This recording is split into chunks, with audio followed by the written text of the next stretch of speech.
In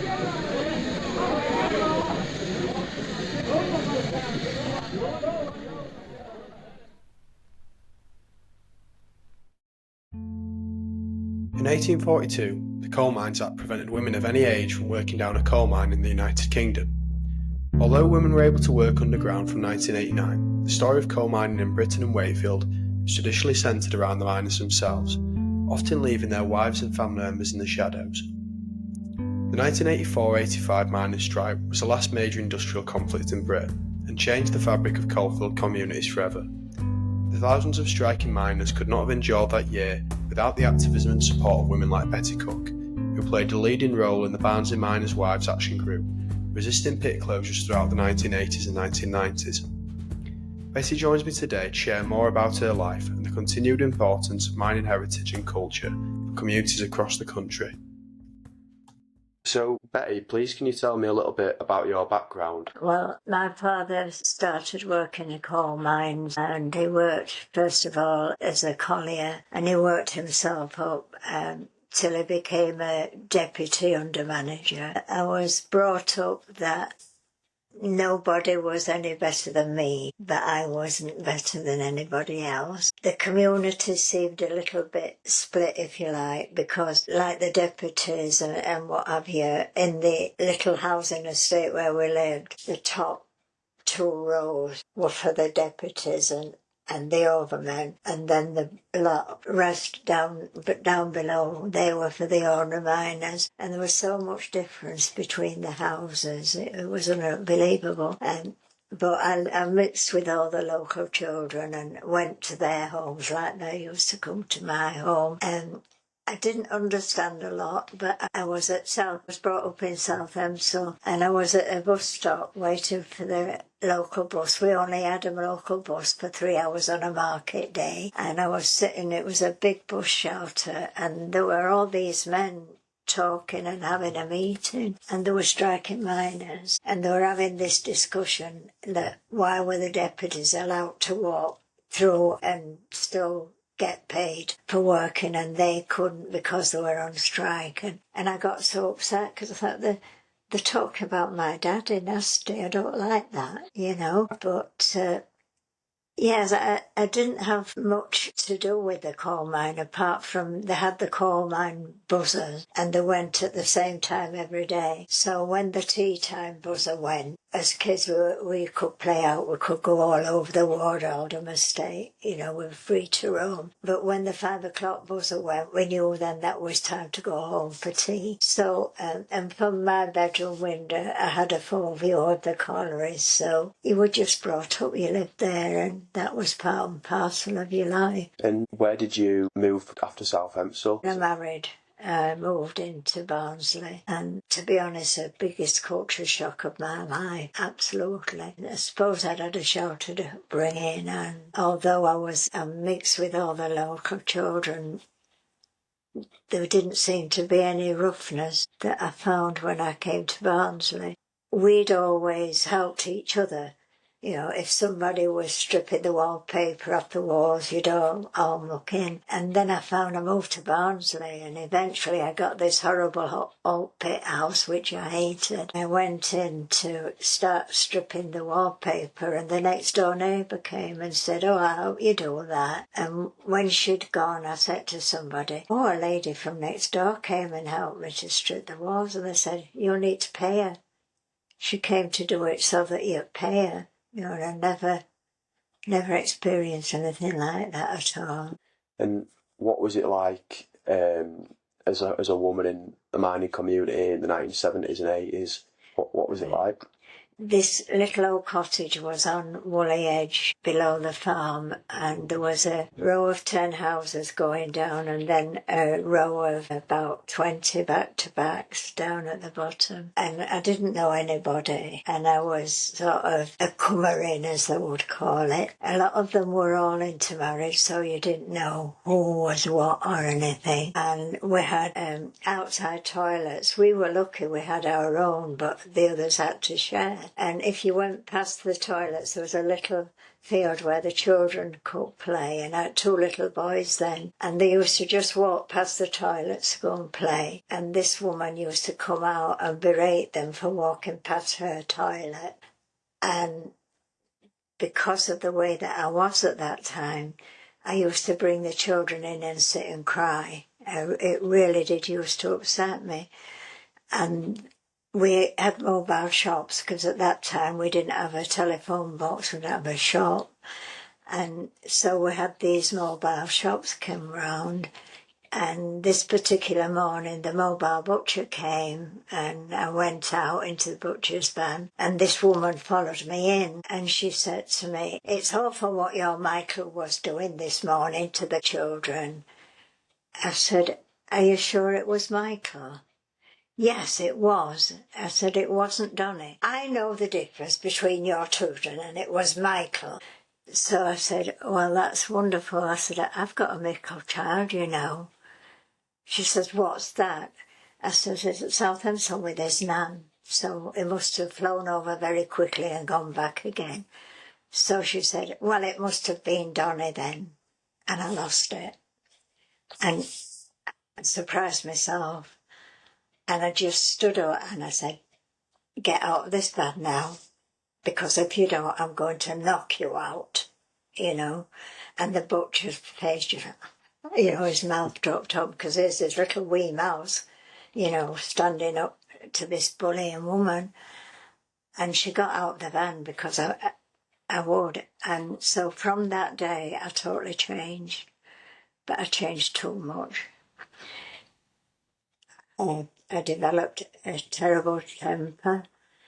The community was a different community. It's not like I'd come from, you know. And the police were always knocking at my door. And the last time they came, they called me Cookie. And they came this particular day, and they came in, and they just said to me, "Cookie." I said, "What?" They said, "Do you know you're really improving this time?" I said, "Am I?" I said, "In what respect?" They said, "This time it will not be GBH, it'll be ABH. Keep it up, you're doing really well." But they never took me to court because they knew that the circumstances. Betty, what, like a bit about how you got into activism and everything. What do you remember of the sort of build up to the strike in 1984, and how did you become politically active? Can you just tell me a bit about that, please? In 1972 and 74, there were 2 strikes, and it was about pay and working conditions, wages and things like that. My ex was a flying picket, you know, so my ex after the strike. It was a flying picket, so he only used to come home for a change of clothes and go off again. And so at the 3 boys, it was cold, we were hungry, with no coal. And so I don't know how I did it now, but we lived at the top of the woods, and I went down and I cut down a tree and dragged it home and sawed it up for logs for the fire. Still don't know how I did it. And I cried most of 72, 74. And then when 84 was coming along, I knew there'd be a strike, and I knew for some reason there'd be a long strike. So I moved from full-time work to part-time work. As soon as the strike started, I decided I need to find somewhere where I could be involved and what I could do. And I needed to go down to the Union Conference in London. So I went down there, and there were some Kent miners collecting down there. So I used to play truant from conference and go and help them. And then I came back and I managed to get details from Women Against Pig Closures. That was a new group that had just started in Barnsley. And it was held in a lady's house at that time. And that was at the first meeting that I met Anne. And Jean McCrindle was there. Jean McCrindle was a wonderful woman. She was middle class, upper class. She was a tutor at Northern College at that time. But Jean accepted us for what we were. We were miners' wives, and she accepted us for what we were. Not like ardent feminists that would come up to London and try and change us, you know. And journalists would come and they'd ask all of us, are you a feminist? And the answer used to be, well, if you tell me what a feminist is, I'll tell you what I am or not, you know. So during the strike, that gave me a much wider understanding of things, politically besides. And, you know, I used to go speak all over the place, but I'd go into some universities to speak, and I used to sit there and used to think, I know more about life than these people do. So when the strike's over, I'm going to get me some education. So in 1987, I went to Northern College for 2 years. And I'd previously met the principal of Northern College. I was speaking somewhere with Jean McCrindle and he was there. And Jean introduced me to him and she said, he's the principal at Northern College. And I said, oh, I'm glad I've met you because when this strike's over, I'm coming to your college. And he just looked at me and he said, you'll be more than welcome. And it wasn't that I'm going to apply. I'm coming to your college. So off I went in 1987 for 2 years to Northern College, intending that when I'd finished I was going to go and work back into the community because I'd done loads of voluntary work with social services in the community and I'd also been offered a job with social services, but at the time I didn't want to leave the job that I was already doing, so I regret that I never took that up. But I decided when this strike's finished, I'm going to get me some education. So off I went to Northern College and got sucked into the system. So my friend said to me, I've met at college, are you going to come to uni with me? I said, I don't know what to do. She says, oh, come to uni with me. I said, well, which one should we go to then? She said, we'll go to Sheffield. I said, well, what will we study? She said, sociology and social policy. I said, oh, okay, I'll come with you then. So off I went to Sheffield Uni, and I must have been the worst student that I ever had because of my age, because of my experience during the strike, because of the confidence that I had. I would stand up and challenge. And the sociology tutor that we had, it was really horrible. And he used to sort of let the kids dig themselves into a hole.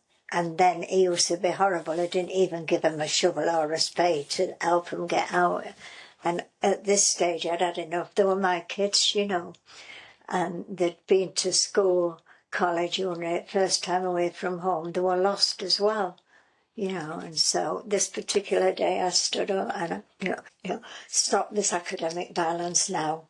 It's not acceptable. I'm not accepting it, and these aren't going to accept it either. So from that day, we were sworn enemies, you know. Where were you living at the time of the strike, when it was going on? Oh, I lived on Woolly Edge, but by the time they condemned the horrible houses that we lived in, and they were horrible, and the old ones used to say, well, if you've got rats, you haven't got mice, or if you've got mice, you haven't got rats, with that to deal with as well, besides the coldness of everybody. And so I was involved in a very unhappy marriage, but because my mum was so straight, you know, you've took your marriage vows, you've made your bed, you lie on it. I'd always determined that if anything happened to my mum, that was the time I was moving. But while I was at Northern College, I met a load of different people, and it gave me so much confidence. And I walked out of the marriage. I had it was a horrible time because he was ringing, threatening me. My mum was ringing me up in tears. You know, you want to go back, this lad's in tears here. I said, you'll never cry as many tears as has made me cry, Mum. And I'd rung my Donny, because Michael was at home at the time, but I rung my Donny to say, I'm ringing you before anybody else does to let you know that I've left your dad. And he said, Mum, you should have done it years ago. I said, yeah, but years ago, you couldn't get a council house unless you were married. I said, and I had a choice. I could put you three into care, and get a job and somewhere to live and then fight for your back. And I wasn't prepared to do that, you know. So, yeah, and I love that freedom. Yeah. And I live on my own apart from a cat. I call her the bloody cat. But I just love it. I just love it. Would you, because you were also involved in activism after the strike as well, weren't you? And yeah. You occupied a pit, didn't you? Was it 1993 when you went down a pit? Was it a pit occupation? Oh, that was some of the girls. I was left in charge of the pit camp to take all the messages and stuff from the media. Yeah, they did that sit-in, it was a brilliant thing that they did. Absolutely brilliant, because it's bad enough to going down and coming back, but living down there for a few days must have been horrible. But we did when the pit camps were established, the second round of pit closures, we had a pit camp in Granthorpe Pit Yard. Later on in the year, it sort of began to get very quiet. So we decided, Michael Heseltine didn't have an idea about these pit camps, so we were going to let him know. So we took this battered old van and we took the brazier with us and an old tent and some foreign coal, because it smoked a lot more than ours, and we set up a pit camp outside Michael Heseltine's office. And it was absolutely super, because, we just got out of the braziers going, tent up, everything, posters on the wall, and we sat on milk crates and we were singing along and what have you. And eventually we got arrested, of course, and took us to the police station. And it was hilarious. We were sat in front of the booking sergeant on this school form, and it was just hilarious. We were just laughing, and everybody's looking at us, much thinking there's 5 crazy women here, whatever are they doing? And so they locked Aggie up, then they locked Brenda up, then they locked Lynn up, and then he came to me and he were going to lock me up, and then somebody whispered in his ear and he said, right, we're running out of cells, so one of you'll have to go to another police station. So Anne and I linked arms, no way, we came together, we're staying together. So in the end, they doubled up Anne and myself in one cell. Then they were running out of cells again, so they doubled up Andy, Brenda and Aggie. And so then we kicked off because Lynn was still in a cell on her own. So next minute, Lynn came in our cell dragging a mattress, so she was in with us. Well, apart from them, we all smoked. And so there we are, puffing away in the cells, and this woman's PC screeching, who's smoking in these cells? And we're shouting, not us, missus. And all the men were banging on the cell doors. If they're smoking, we want to smoke. The cigarette got hidden before she managed to open the cell doors. But Aggie was a dream, because Aggie could flick a lit cigarette back in her mouth with her tongue. Because she'd been arrested 19 times, so she knew all the works. In fact, she lived opposite the local police station, and if they arrested her, they used to cuff her just to take her across the road. I get upset now because I can't go on picket lines like I want to do. I dearly want to go on picket lines, but, with this mobility, and I need a wheeler and everything. But we had some rare old times on the picket line, and in fact, they did me on Woolly Edge when we got the scab at Woolly Corrie, while the February, and then they brought Monica on the picket line and told me, that serves you right, you silly old get. So I said, silly old get, I'll be back in the morning, I'll show you a lot. But that day we'd got a photographer from London with us, and we were going over to Nottingham because one of our women was in court and she was conducting her own defence of a young friend. So I'd never met this woman photographer before that morning, and she'd said to me, I need to get you to hospital. I said, no. I said, we've got some butterfly stitches. I'll butterfly it, unpad it up, because we've got to go to Knots. We need to be there. And so I stuck it until lunchtime, and I just said, I felt so dreadful. And I was obviously losing a lot of blood. I did a call through me padding that I put on. So she said, right, we're going to stop at the first hospital we come to. I said, we're not, we're in knots. They've chopped my bloody leg off here. So we have to go to Barnsley. So we got to Barnsley. She went to get a wheelchair out of the car because there's no way I could walk. The sister came out that was on duty, and she was working a notice to go and start studying photography. So here's Rai with all these cameras round her, and all they were bothered about was discussing photography, you know. Not your way. And there with me, like, anyway, I had an x-ray, and the doctor said to me, we've got to admit you because you need an operation. I said, I ain't got time. I said, just stitch it and pot it up, I'll be all right. He said, I can't do that. I said, I'm refusing surgery, so yeah, I'll have it plastered, please. So when I got home, and the photographer I just met that morning, she'd never met me ex, and she went in, knocked at the door and asked him to come out and carry me in, and he just carried me in, put me on the couch and went to the pub, you know, so I could hardly move at all. Then the NUM decided you needed to get away, so they sent Anne and I off to Switzerland on a speaking tour. So that was a revelation, because you usually go to Switzerland and come home in pot. You don't usually go to Switzerland in pot first, do you? What were your memories of the strike itself, of the soup kitchen, and being able to visit places like Switzerland? Yeah. What are your memories of that? The amount of support that we got was unbelievable. From all over the world, absolutely unbelievable. The support that I got from our local community women who worked in the soup kitchen were absolutely superb, because Anne and I used to go out and scrounging around about midnight, you know, finding routes which were safe and which weren't, what have you. The brilliant thing about that was when we were on the minibuses, you know, the police used to stop, you know, where are you going and all this business. And we had all these excuses. We were strippers and we got an engagement in London and all this sort of thing, you know. But we used to hire a minibus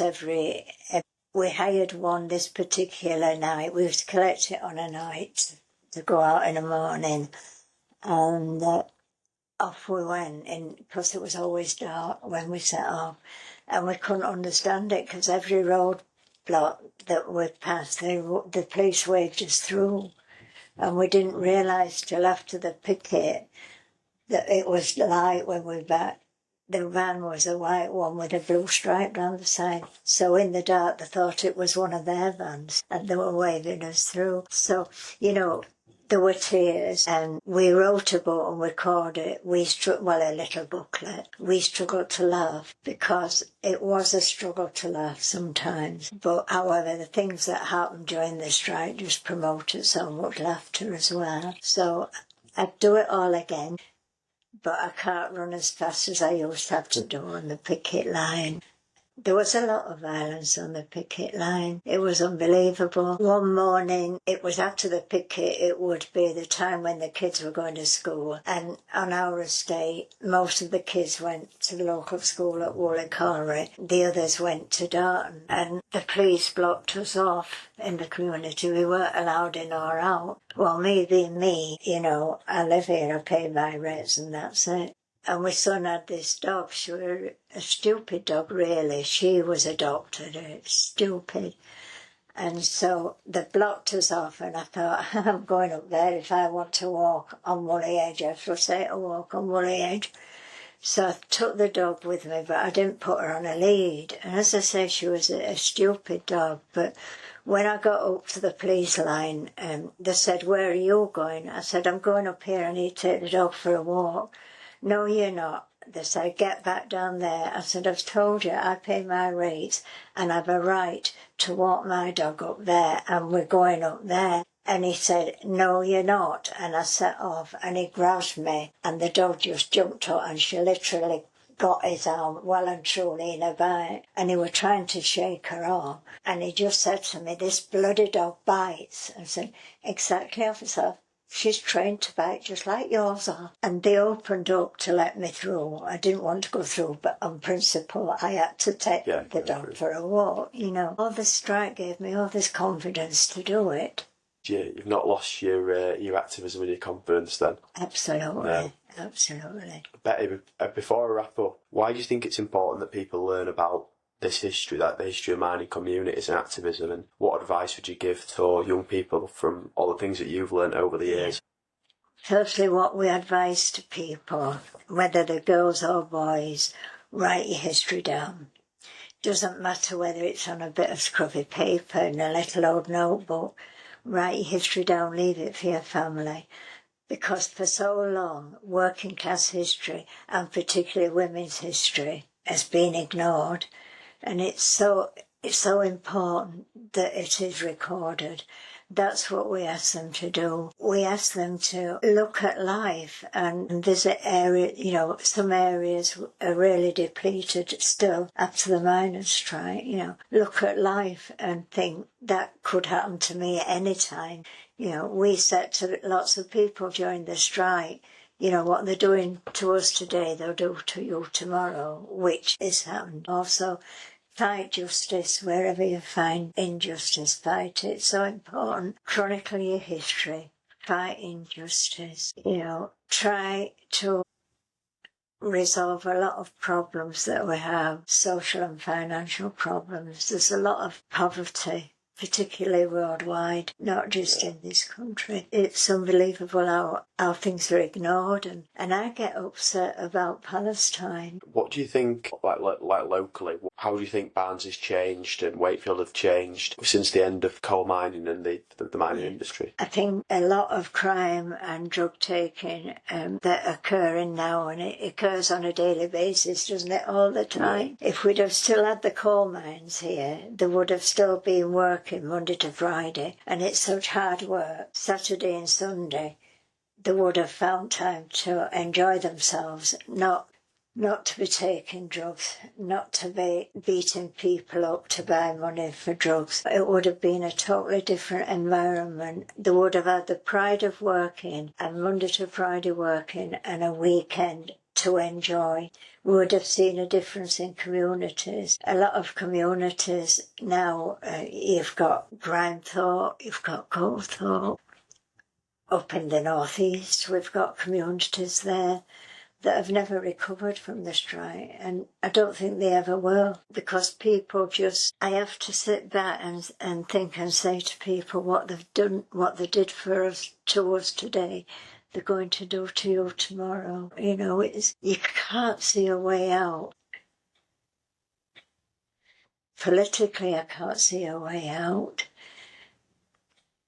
I think that the activism and everything you've done, though, is just an example of the resilience people have. Like, you didn't just resign yourself, did you, to accepting the injustices that were happening to you? You worked hard and made a massive difference for people, didn't you? Like, it shows that your people can do it. Yeah. You fed people and changed lives and carried that on for 40 years after the miners' strike. And still, you're involved with the Salvation Army, weren't you, in activism through that. So I think it shows that people can do something like that.